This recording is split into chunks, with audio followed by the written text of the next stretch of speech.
Philippe Deladoucette, président de la Commission de régulation de l'énergie.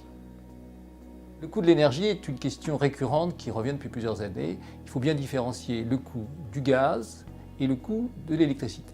Sur le gaz, c'est quelque chose, c'est une matière première, enfin une matière qu'on achète à l'extérieur sur un marché international. Aujourd'hui, il est très dépendant des évolutions de ce qui se passe en Europe, aux États-Unis et en Asie. Le marché européen se trouve un intermédiaire entre un marché très bas aux États-Unis et un marché relativement haut en Asie. Comment ça se traduit pour le consommateur français? Ça se traduit aujourd'hui par l'évolution tarifaire qui est à peu près stabilisée, qui donne une formule, qui donne, je dirais, quelque chose qui fonctionne sur le marché spot à 45%, puisque c'est la nouvelle formule qui a été établie. Nous estimons à la Creux qu'il ne faut pas aller au-delà, parce qu'au-delà, on poserait un problème sur la sécurité de l'approvisionnement. Donc on a quelque chose de relativement stable. Comment ça va évoluer? C'est difficile à dire, mais on pense qu'à moyen terme, enfin quand je dis moyen terme, c'est-à-dire sur les 18 mois, on a une certaine stabilité sur le prix du gaz qui évoluera relativement, probablement en montant, en redescendant, en montant, en redescendant. Et sur l'électricité, on vient de sortir un rapport qui a mis en exergue les évolutions extrêmement importantes des coûts que connaît EDF. Ça veut dire que nous avons devant nous une évolution des tarifs de l'électricité qui sera suffisamment importante pour les couvrir. Et nous avions dit il y a quelques mois que les évolutions des tarifs d'électricité à l'horizon 2017 étaient de l'ordre de 30%.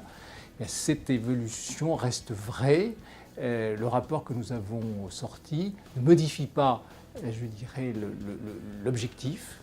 Elle modifie peut-être simplement un petit peu la vitesse à laquelle on y va. Alors, je rappelle quand même une chose, c'est qu'en ce qui concerne les tarifs réglementés pour les industriels, que ce soit pour le gaz ou pour l'électricité, ils vont disparaître d'ici 2 ans. Tarifs jaune et vert pour l'électricité, ça disparaît.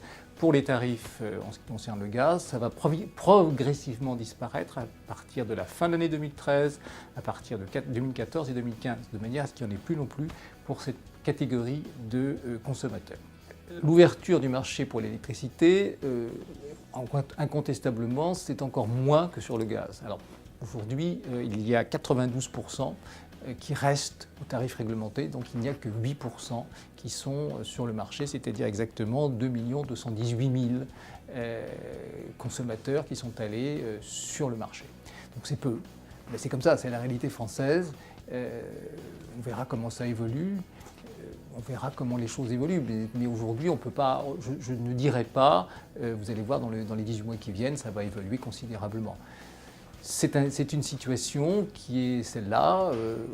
Je pense qu'on ne fait pas suffisamment aujourd'hui de promotion du marché. On ne dit pas suffisamment qu'il y a des offres qui sont inférieures aux tarifs réglementés, par exemple pour les consommateurs domestiques. La meilleure des offres aujourd'hui en électricité, c'est moins 4%. C'est pas considérable, mais c'est quand même moins 4%. Je pense que ce sera peut-être plus probant lorsqu'on aura la réalité des tarifs réglementaires couvrant les coûts de production d'EDF. Et à ce moment-là, peut-être que la possibilité d'aller sur le marché sera plus incitative pour les consommateurs. La construction du marché européen, c'est une priorité pour la Commission de régulation de l'énergie. Mais il s'agit de savoir de quoi on parle. S'il s'agit de dire chaque consommateur dans n'importe quel coin d'Europe, qui est comme ça l'objectif, pourrait choisir son fournisseur, on en est extrêmement loin. On est beaucoup plus aujourd'hui à une superposition de 27 marchés nationaux plutôt qu'à un marché européen. Mais ça, c'est la vision, je dirais, simple. Ce que nous faisons aujourd'hui au niveau des régulateurs européens, puisqu'il y a 27 régulateurs européens et c'est un travail qui va en avoir 28 avec la Croatie, c'est un travail permanent, c'est un travail sur les réseaux d'électricité, réseaux de gaz. Et là, nous sommes en train de construire cette Europe au travers à la fois de l'optimisation des réseaux électriques. Et ça, ce sera fait, je pense qu'on aura bouclé cette opération d'ici 2015, on aura à peu près terminé. On aura ce dont on parle le plus souvent, c'est le couplage de marché pour l'électricité. Et on aura d'ici 2015-2016 à peu près un couplage de marché sur une très grande partie de l'Europe centrale. Donc ça, cette partie-là, on l'aura réussi. Après, il faudra passer à la phase suivante, qui est un peu plus compliquée. Ce qu'il faudrait éviter, c'est un peu le risque qu'on voit aujourd'hui, c'est un repli sur les États, sur les nations, avec des mécanismes qui seraient pas compatibles.